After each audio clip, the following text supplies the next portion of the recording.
കേരളത്തിലെ ആരോഗ്യ മേഖലയെ തകർക്കുന്ന, കേരളത്തിലെ ജനങ്ങളുടെ ജീവൻ അപകടത്തിലാക്കുന്ന ശ്രീ പിണറായി വിജയൻ സർക്കാരിലെ ആരോഗ്യമന്ത്രി രാജിവെക്കണം എന്നാവശ്യപ്പെട്ടുകൊണ്ട് ഭാരതീയ ജനതാ പാർട്ടി സംഘടിപ്പിച്ചിട്ടുള്ള ഈ മാർച്ചിന് നേതൃത്വം നൽകുന്ന പാർട്ടിയുടെ തിരുവനന്തപുരം സിറ്റി ജില്ലാ അധ്യക്ഷൻ ശ്രീ കരമന ജയൻ, ഇവിടെ ഈ സമരത്തിന് നേതൃത്വം നൽകിക്കൊണ്ട് ഇവിടെ സന്നിഹിതരായിട്ടുള്ള പാർട്ടിയുടെ നേതാക്കളായിട്ടുള്ള Shri Sivankutty, Shri S Suresh, Shri Pappanamcode Saji, Shri Thirumala Anil, Shri P Sudheer, Shri V V Rajesh, Shri Satheesh, മറ്റ് നേതാക്കളെ, സുഹൃത്തുക്കളെ, മാധ്യമപ്രവർത്തകരെ എല്ലാവർക്കും നമസ്കാരം. പിണറായി വിജയൻ സർക്കാരിന്റെ പ്രചാരവേലയുടെ ഇരയായ ശ്രീമതി ബിന്ദുവിന്റെ ഓർമ്മകൾക്ക് മുന്നിൽ ഞാൻ ആദ്യമായി ആദരാഞ്ജലികൾ അർപ്പിക്കുക. ഈ കഴിഞ്ഞ ദിവസം കോട്ടയത്ത് നടന്ന സംഭവം സർക്കാരിന്റെ പ്രചാരവേലയുടെ ഇരയായിട്ടാണ് ഒരു ജീവൻ പൊലിഞ്ഞത്. കോട്ടയം മെഡിക്കൽ കോളേജിൽ കെട്ടിടം തകർന്നതിന് ശേഷം അത് ഉപേക്ഷിച്ച കെട്ടിടമാണ് എന്ന് പറഞ്ഞുകൊണ്ട് രക്ഷാപ്രവർത്തനമടക്കം ആരംഭിക്കാൻ വൈകിയ സാഹചര്യം, ആ സാഹചര്യം ഉണ്ടാക്കിയത് ഈ സർക്കാരിലെ 2 മന്ത്രിമാരുൾപ്പെടെ നേരിട്ടാണ്. മുഖ്യമന്ത്രി ഉൾപ്പെടെയുള്ള മന്ത്രിമാർ കോട്ടയത്ത് അവലോകന യോഗത്തിൽ പങ്കെടുക്കുന്നതിനിടയിലാണ് ഈ സംഭവം ഉണ്ടായത്. മുഖ്യമന്ത്രിയുടെ നേരിട്ട് ചുമതലയിലുള്ളതാണ് ഡിസാസ്റ്റർ മാനേജ്മെന്റ് അതോറിറ്റി. ഒരു മെഡിക്കൽ കോളേജിലെ കെട്ടിടം തകർന്നു കഴിഞ്ഞാൽ, ആ കെട്ടിടം തകർന്നു കഴിഞ്ഞാൽ തുടർ നടപടികൾ സ്വീകരിക്കേണ്ട ഡിസാസ്റ്റർ മാനേജ്മെന്റ് അതോറിറ്റിക്ക് നേതൃത്വം നൽകുന്ന ജില്ലാ കലക്ടർ, ആ ജില്ലാ കലക്ടർക്ക് സംഭവ സ്ഥലത്തെത്താൻ പോലും എത്ര താമസമുണ്ടായി എന്ന് നമ്മളെല്ലാവരും ഇന്നലെ അറിഞ്ഞതാണ്. കാരണം ജില്ലാ കലക്ടർ മുഖ്യമന്ത്രിയുടെ അവലോകന യോഗത്തിൽ പങ്കെടുക്കുകയായിരുന്നു. ആരോഗ്യമന്ത്രി അതുപോലെ കോട്ടയം മെഡിക്കൽ കോളേജിൽ അവിടുത്തെ ബഹുമാന്യനായിട്ടുള്ള മന്ത്രിയുണ്ട്, വാസവൻ മന്ത്രി. അദ്ദേഹം അറിയാതെ കോട്ടയം മെഡിക്കൽ കോളേജിൽ ഒരു ഈച്ച പോലും അനങ്ങില്ല എന്നാണ് കോട്ടയത്തുകാർ പറയുന്നത്. അദ്ദേഹം അവിടെ നേരിട്ട് വന്ന്, ഇവർ രണ്ടുപേരും നേരിട്ട് വന്ന് നേരിട്ട് സർട്ടിഫിക്കറ്റ് കൊടുത്തു. അവിടെ ഈ കെട്ടിടം ഉപേക്ഷിച്ച കെട്ടിടമാണ്, കെട്ടിടം തകർന്നതുകൊണ്ട് ഒന്നും സംഭവിച്ചിട്ടില്ല, ആർക്കും ഒരു അപകടവും ഉണ്ടായിട്ടില്ല.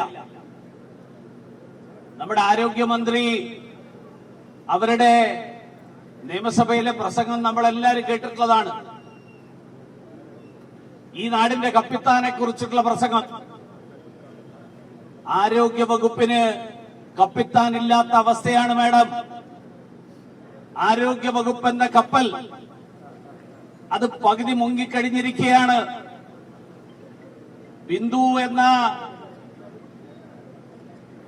സ്ത്രീ മരിച്ചത്, ആരോഗ്യമന്ത്രി പണ്ടൊരിക്കൽ പറഞ്ഞത് കോവിഡിന്റെ കണക്കുകൾ മറച്ചുവെക്കുന്നു എന്നുള്ള ആരോപണം വന്നപ്പോ പറഞ്ഞത് ചക്ക വീണ് മരിക്കുന്ന ആളുകളെ അടക്കം കോവിഡ് മരണത്തിന്റെ കണക്കിൽ ഉൾപ്പെടുത്തിയ സാഹചര്യമുണ്ടായി എന്നാണ്.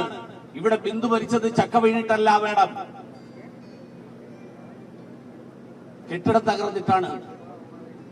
കേരളത്തിന്റെ ആരോഗ്യ മേഖലയെക്കുറിച്ച് കേന്ദ്രം നൽകുന്ന പണം പോലും ചെലവഴിക്കാൻ കഴിയാത്ത ഒരു ആരോഗ്യ വകുപ്പ് കഴിഞ്ഞ വർഷങ്ങൾക്കിടയിൽ നാഷണൽ ഹെൽത്ത് മിഷന്റെ പേരിൽ, മറ്റ് നിരവധി പദ്ധതികളുടെ പേരിൽ ആയിരക്കണക്കിന് കോടി രൂപയാണ് കേന്ദ്ര സർക്കാർ നൽകിയത്. ആ പണം ചെലവഴിക്കാൻ സംസ്ഥാന സർക്കാരിലെ ആരോഗ്യ വകുപ്പിന് സാധിച്ചിട്ടില്ല. മാത്രമല്ല ആരോഗ്യ വകുപ്പിന് വേണ്ടി ബജറ്റിൽ പ്രഖ്യാപിക്കുന്ന തുക പോലും വെട്ടിക്കുറക്കുന്ന സാഹചര്യം, ആ സാഹചര്യമാണ് കഴിഞ്ഞ ഏതാനും വർഷങ്ങളായിട്ട് ഉണ്ടായിക്കൊണ്ടിരിക്കുന്നത്. 276 കോടി രൂപ പ്രഖ്യാപിച്ചു, അവസാനം അത് പുതുക്കിയപ്പോൾ 138 കോടിയായി. കേരളത്തിലെ സർക്കാരിന് മരുന്ന് കൊടുക്കാൻ മരുന്ന് കമ്പനികൾ തയ്യാറല്ല. ഒരു കാലത്ത് 216 കമ്പനികൾ കേരളത്തിൽ ആരോഗ്യ വകുപ്പിന് മരുന്ന് കൊടുത്തിരുന്നുവെങ്കിൽ അവർക്ക് വേണ്ട പണം കൊടുക്കാത്തതിന്റെ പേരിൽ, കുടിശ്ശിക വരുത്തിയതിന്റെ പേരിൽ ആ മരുന്ന് കമ്പനികളുടെ എണ്ണം 186 മാത്രമല്ല, പണം കിട്ടാത്ത ആളുകൾ ഇപ്പൊ ചെയ്യുന്നത് മരുന്നിന്റെ വില 30% വരെ വർദ്ധിപ്പിച്ചുകൊണ്ടാണ് സർക്കാരിന് നൽകുന്നത്. അത് മാത്രമല്ല, കാരുണ്യ പദ്ധതിയുടെ പേരിൽ അങ്ങനെയുള്ള നിരവധി പദ്ധതികൾ, ആ പദ്ധതികളിൽ സർക്കാർ ആശുപത്രികളിൽ അടക്കം വരുത്തിയിട്ടുള്ള കോടിക്കണക്കിന് രൂപയുടെ കുടിശ്ശിക കാരണം പല ആശുപത്രികളും രോഗികളെ ഈ തരത്തിലുള്ള പദ്ധതികളിൽ ഉൾപ്പെടുത്തി ചികിത്സയ്ക്ക് സ്വീകരിക്കാനടക്കം മടി കാണിക്കുന്ന സാഹചര്യം. പക്ഷേ ആരോഗ്യമന്ത്രിയും മുഖ്യമന്ത്രിയും ഒക്കെ മാധ്യമ പ്രവർത്തകരോടും ജനങ്ങളോടും പറയുന്നത് എന്താ? കേരളം ആരോഗ്യ മേഖലയിൽ നമ്പർ 1 ആണ്. ആ നമ്പർ 1 പ്രചാരവേല തകർന്നു പോകും എന്നുള്ള ഭീതി കൊണ്ടാണ്, അങ്ങനെയുള്ള ആശങ്ക കൊണ്ടാണ് ഇന്നലെ ഈ കെട്ടിടം തകർന്നപ്പോ ആദ്യം തന്നെ വന്നിട്ട് പ്രഖ്യാപിച്ചത് കെട്ടിടം തകർന്നെങ്കിലും ആർക്കും ഒരു ജീവനും അപകടമുണ്ടായിട്ടില്ല. ഞാൻ ചോദിക്കട്ടെ, കേരളത്തിലെ ഈ ആരോഗ്യ വകുപ്പ് കഴിഞ്ഞ കുറെ വർഷങ്ങളായിട്ട് കേരളത്തിന് അപമാനകരമായിട്ടുള്ള ഒരു സാഹചര്യത്തിലേക്കാണ് പോയിക്കൊണ്ടിരിക്കുന്നത്. അതുകൊണ്ടാണല്ലോ തിരുവനന്തപുരം മെഡിക്കൽ കോളേജിലെ ഒരു ഡോക്ടർക്ക്, പാർട്ടിക്കാരനാണെന്ന് എല്ലാവരും അംഗീകരിക്കുന്ന ഒരു ഡോക്ടർ, CPM അനുകൂലിയാണെന്ന് അംഗീകരിക്കുന്ന ഡോക്ടർ, ആ ഡോക്ടർക്ക് പരസ്യമായിട്ട് പറയേണ്ടി വന്നു. അവസാനം ഇപ്പോ മുഖ്യമന്ത്രി അടക്കം നടത്തിയ പരസ്യമായിട്ടുള്ള ഭീഷണി, ആ ഭീഷണിക്കൊടുവിൽ ആ സമർത്ഥനായിട്ടുള്ള ഡോക്ടർക്ക് ഞാൻ ചെയ്തത് തെറ്റായി പോയി എന്ന് പറയേണ്ടി വരുന്ന ഒരു സാഹചര്യം, ആ സാഹചര്യത്തിലെത്തിയിരിക്കുകയാണ്. അസുഖം ബാധിച്ചു വരുന്ന ആളുകളോട്, ശസ്ത്രക്രിയക്ക് വരുന്ന ആളുകളോട് ഉപകരണങ്ങൾ അടക്കം, അതിനടക്കം കാശ് വാങ്ങേണ്ടി വരുന്ന സാഹചര്യം, ആ സ്ഥിതിയിലാണ് കേരളത്തിലെ ആരോഗ്യ വകുപ്പ്.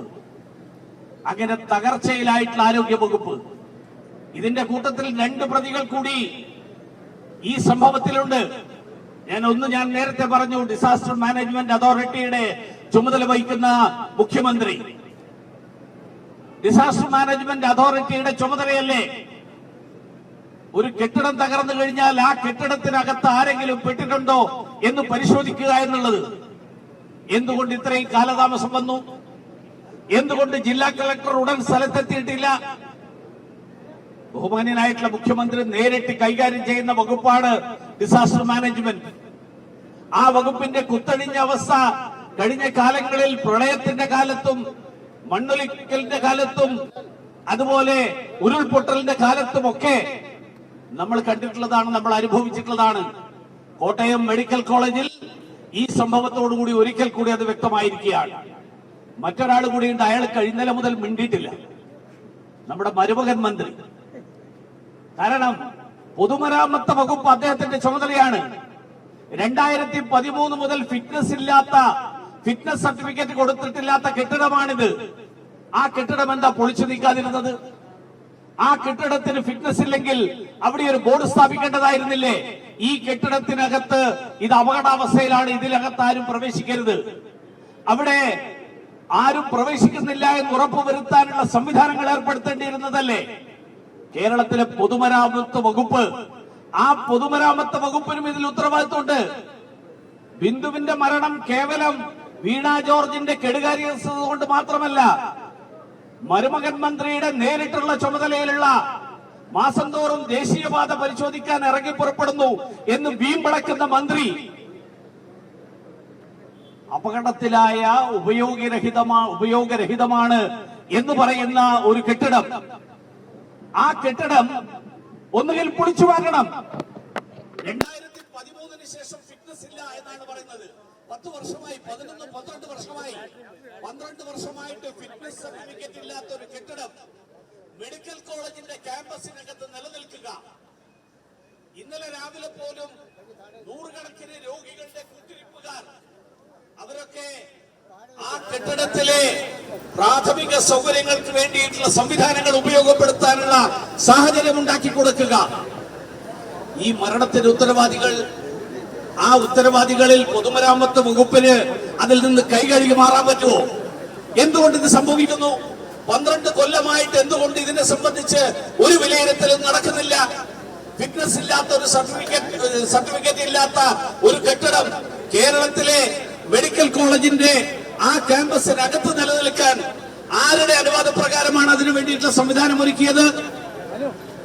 കേരളത്തിലെ മുഖ്യമന്ത്രിയുടെ നേരിട്ടുള്ള താല്പര്യത്തിൽ, നേരിട്ടുള്ള നിയന്ത്രണത്തിലുള്ള ഡിസാസ്റ്റർ മാനേജ്മെന്റ്, ആരോഗ്യ വകുപ്പിന്റെ ചുമതല വഹിക്കുന്ന മന്ത്രി വീണ ജോർജ്, പിന്നെ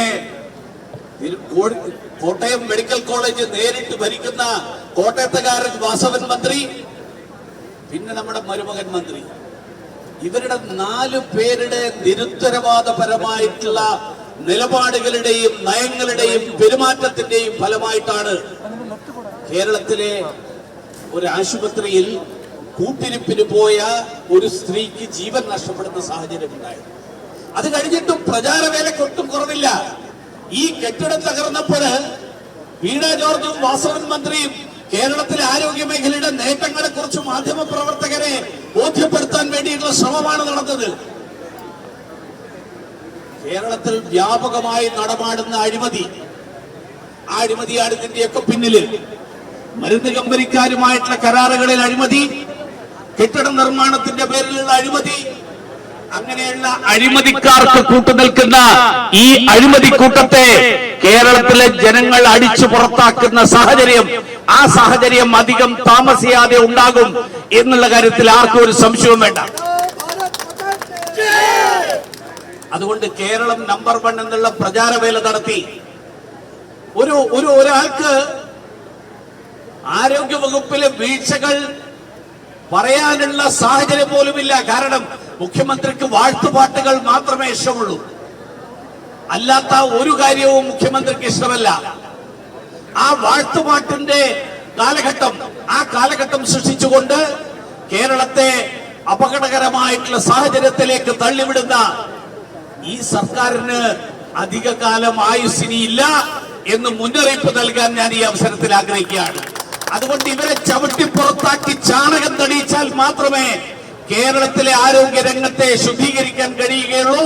അതിന് കേരളത്തിലെ ആ ജനങ്ങൾ മുന്നോട്ട് വരാൻ പോവുകയാണ് എന്ന് മാത്രം മുന്നറിയിപ്പ് നൽകിക്കൊണ്ട് ഇന്ന് ഈ സമരത്തിൽ പങ്കെടുത്ത് കേരളത്തിലെ ജനങ്ങളുടെ രോഷം പ്രകടിപ്പിച്ച ഭാരതീയ ജനതാ പാർട്ടിയുടെ പ്രവർത്തകരെ എല്ലാവരെയും ഒരിക്കൽ കൂടി അഭിവാദ്യം ചെയ്തുകൊണ്ട് ഞാൻ എന്റെ വാക്കുകൾ അവസാനിപ്പിക്കുന്നു.